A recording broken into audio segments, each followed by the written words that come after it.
Soy consciente de que llego muy tarde porque, sinceramente, cuando se anunció que Pau Gasol iba a dar una rueda de prensa, yo estaba de vacaciones y fui consciente de que lo había anunciado, me imaginaba que se iba a retirar, pero se me fue la cabeza y no era consciente de que iba a ser ese martes. Así que cuando Pau Gasol dio la rueda de prensa yo estaba trabajando y ni siquiera tenía nada preparado. Debería hacer un vídeo específico sobre Pau Gasol y en general sobre los hermanos Gasol, pero estamos en internet a día de hoy, han pasado 48 horas, ya llego tarde. En algún momento quiero hacer un vídeo sobre ambos hermanos probablemente, o tal vez uno específico para cada uno, pero ahora mismo siento que es eso, que ya llego un poco tarde y ya es irrelevante que haga un vídeo ahora o dentro de 2 meses.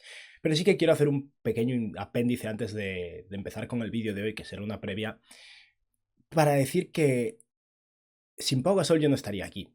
Y no lo quiero decir a nivel dramático, no es esto una película, tampoco no es que estuviera en una espiral de drogas y violencia y mi vida hubiera acabado de manera muy diferente, no ser por Pau Gasol o en general por el baloncesto. Pero es verdad que cuando yo tenía 14 años, en 2006, a mí el baloncesto me resultaba indiferente, como prácticamente cualquier otro deporte, la verdad. Yo jugaba al balonmano, pero aparte de eso, no era un fan fanático del fútbol. Y en España, el fútbol era el único deporte que importaba. O sea, que si no sigues el fútbol, a menos que juegues a un deporte en particular, no te importa ningún otro deporte. Así que me importaba un poco el balonmano y ya está. Y en ese Mundial de 2006, cuando España ganó, fue cuando empecé a ver baloncesto y me quedé realmente embelesado de esa combinación de tamaño, de fuerza física y de potencia, ¿no? Con los mates, combinada con ese toque y ese talento de perímetro. No sé, me embelesó el baloncesto en ese momento y en cierto modo, si yo no hubiera empezado a ver a la selección española en ese momento, liderada por Pau Gasol, pero con Navarro, Rudy, que me encantaba. De hecho, personalmente, por ejemplo, a mí Rudy en aquel momento me gustaba más que Pau Gasol. Pero si yo no hubiera empezado a ver baloncesto en 2006, seguramente no hubiera seguido viendo baloncesto, seguramente no hubiera empezado a aficionarme seriamente a la NBA y a día de hoy no estaría aquí como creador de contenido. Seguramente sería una persona bastante parecida, con aficiones un poco diferentes. Tal vez hubiera descubierto el baloncesto más tarde y me hubiera encantado igual, pero es verdad que yo personalmente le debo a Pau Gasol y, bueno, a la selección española en general mi principal afición, ¿no? Así que llevo toda una vida, o por lo menos toda una vida consciente del baloncesto, con Pau Gasol ahí, y el hecho de que esto se haya terminado, por lo menos como jugador, es bastante impactante y realmente me hace sentirme un poco vacío, ¿no? Pero bueno, es algo que ya sabíamos hace años, en cierto modo, que Pau Gasol está fuera del mapa. Me alegro mucho de que se consiguiera recuperar y su carrera no terminara con esa lesión de pie con la que acabó no jugando a los Bucks, no jugando en Portland y yéndose de la NBA. Y el hecho de que terminara jugando en unos Juegos Olímpicos, ganando un título con el Barça, me encanta, me alegro muchísimo por él. Ha tenido una carrera más que digna del Hall of Fame, una carrera increíble. No voy a enumerar sus títulos porque a estas alturas, como llego tarde, lo sabéis de sobra, pero es una pena porque, bueno, Marc está jugando en el Girona. Tal vez deba hacer un esfuerzo ya que vivo en Barcelona por ir a ver jugar por lo menos un partido, pero es raro, ¿no? Que se haya acabado la etapa de los Gasol. Pero, por suerte, el baloncesto, gracias a ellos, el baloncesto a nivel nacional, no solo como exportación, sino directamente como fandom dentro de España, ha crecido muchísimo y muchísima gente ahora sigue el baloncesto cuando antes era un deporte mucho más secundario, aunque probablemente fuera ya el segundo deporte de España. Y tenemos una cantera y un equipo joven y un futuro por delante muy prometedor y mucho bien al final probablemente de la inspiración de estos jugadores que marcaron el terreno. No son los primeros, hay jugadores que llegaron antes a la NBA, hay jugadores que alcanzaron el éxito antes, ya había baloncesto competitivo a muy buen nivel en la ACB, pero creo que para mi generación ha marcado una diferencia, ¿no? Y esa relevancia que le dieron a la selección creo que ayudó mucho y en cierto modo se ha acabado, ¿no? Se ha acabado con ellos, esperemos que no se acabe a nivel de relevancia de la selección y del baloncesto exportado desde España, ¿no? Pero bueno, con esto ya lo dejo ir y vamos con la previa. Por cierto, hoy a las 6 de la tarde estaré en el canal de Twitch de Magic Ball para, bueno, para hablar un rato con ellos, así que os animo a que os paséis por su canal de Twitch. Y ahora sí, vamos a la previa de los Milwaukee Bucks. Bienvenidos una vez más a Basket 365. Soy Denis y en este vídeo lo que vamos a hacer es la previa número 11 de un total de 30, hablando de cada uno de los equipos de la NBA. Y ahora llega el turno de los actuales campeones de la liga, los Milwaukee Bucks. Y es un equipo que no tenía demasiadas opciones de cara a esta agencia libre y aún así lo han hecho bastante bien. Y vamos a hablar un poco de cómo lo han hecho en agencia libre, qué creo que pasará esta temporada y hablaré un poco también de cara al futuro. Y bueno, antes de nada, si estáis aquí me imagino que es porque os interesa la NBA, así que os animo a que os suscribáis, dadle a like a este vídeo en particular si os ha gustado y comentadme abajo lo que opinéis y haré así. Voy a empezar.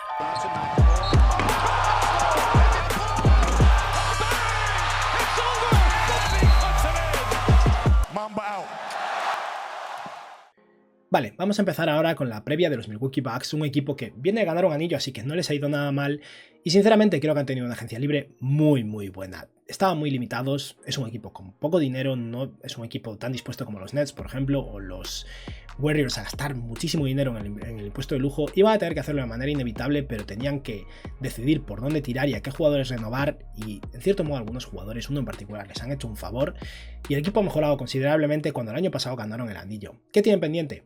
La plaza número 15 del equipo, tienen una plaza libre y tienen a unos 4 o 5 jugadores luchando por ella en esta pretemporada. Puede que la ocupen, puede que la dejen libre de cara a un buyout, porque como va a ser un equipo con aspiraciones al título, probablemente algún jugador acabe siendo cortado durante la temporada y puedan conseguir repescarlo, así que no me sorprendería que los Bucks ni siquiera llenen esta plaza.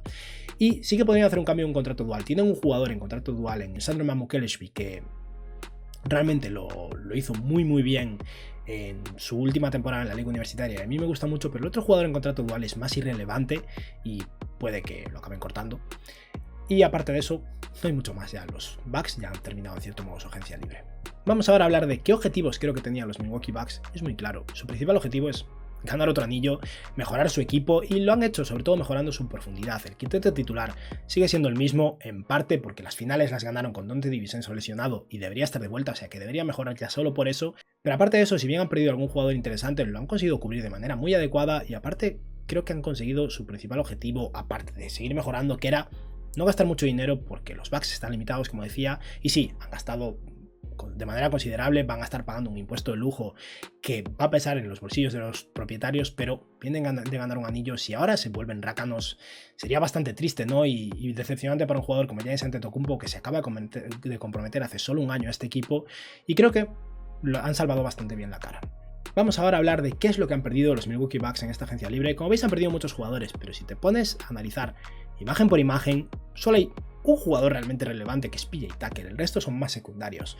Han perdido a PJ Tucker, que es algo de lo que ya hablé yo en mi previa de los Milwaukee Bucks o mis planes para la agencia libre de los Milwaukee Bucks. Tucker iba a querer mucho dinero, es un jugador muy veterano, y el contrato de Tucker de unos 7,5 millones de dólares, si no me equivoco, que está cobrando con los Miami Heat, supondría como 15 millones para los Milwaukee Bucks, o sea que es comprensible que no renovaran y no me parece una pérdida tan grande.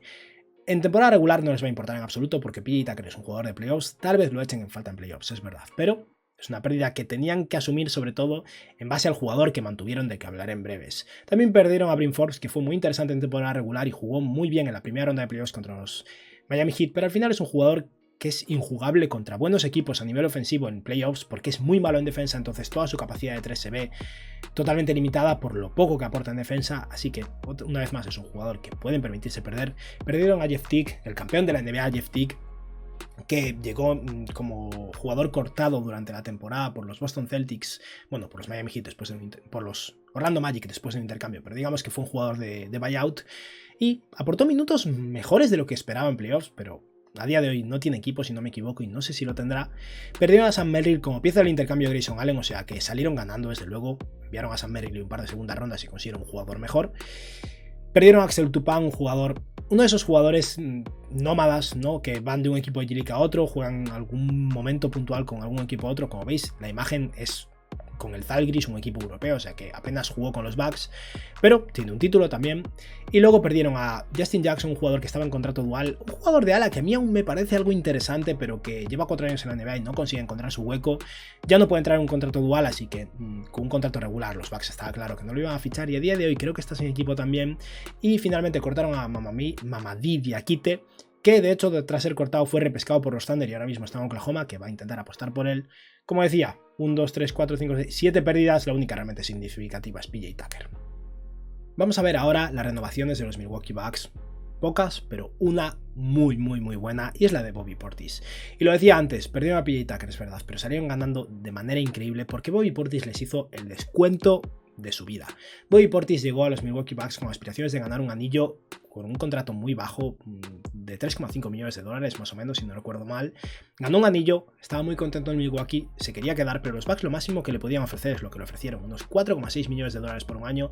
Y Bobby Portis este año jugó un nivel increíble desde el banquillo, jugó bien en playoffs, fue jugable en todo momento cuando es un jugador que tiene sus carencias defensivas y en ocasiones no ha sido tan productivo, y fue un jugador de lujo para los Bucks, y se ha quedado por un contrato de menos de 5 millones de dólares. Dante Exum va a cobrar más que Bobby Portis, o sea que el hecho de que Bobby Portis Giannis se haya quedado en Milwaukee compensa todo lo que han perdido y más. Aparte de eso, han renovado a Thanasis Antetokounmpo, por varios años. Y sí, lo están renovando porque es hermano de Giannis, no es un buen jugador, pero he de decir que también porque tiene la ventaja de que como es el hermano de Giannis le han dado más oportunidades que a nadie en su vida, a su edad, a sus ya creo que 29 años o algo así, es un jugador de ala decente a nivel defensivo que juega con energía y en ocasiones hasta es productivo. O sea que no es muy bueno, pero tal vez 15 minutos de Thanasis Antetokounmpo no sean el fin del mundo y puede que sea un jugador que hasta asume profundidad y no solo ánimos desde el banquillo y apoyar a Giannis. Y también mantuvieron o renovaron a Leah Bryant, un jugador al que de hecho cortaron, tenía un contrato más largo, lo cortaron y ahora está en un contrato de solo un año y podría perder su plaza, está luchando por una plaza en el equipo, ¿no? Pero dado que estaba en el equipo lo he decidido incluir en renovaciones, no es un jugador muy relevante la verdad, pero ahí está.